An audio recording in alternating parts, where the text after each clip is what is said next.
এটা হলো একটা খেলনার ফ্যাক্টরি, কিন্তু এই ফ্যাক্টরিতে ছোট ছোট বাচ্চাদেরকে বন্দি করে রেখে তাদেরকে দিয়ে জোর করে কাজ করানো হতো।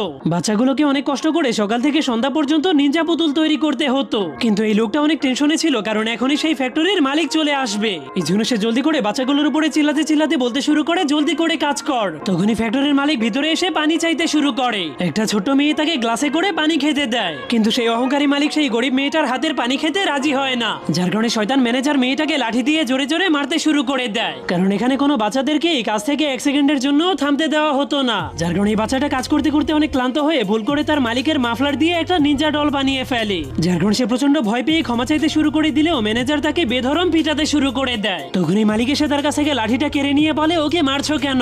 এটা বলে সে নিজেই বাচ্চাটাকে আরো জোরে জোরে মারতে শুরু করে দেয়। শয়তান মালিক বাচ্চাটাকে ততক্ষণ ধরে মারতে থাকে যতক্ষণ পর্যন্ত বাচ্চাটা লাইক এবং সাবস্ক্রাইব করে। সে চলে গেলে ম্যানেজার যখনই সেই নিনজা পুতুলটাকে হাতে নিয়ে দেখতে শুরু করে, তখনই ম্যানেজারের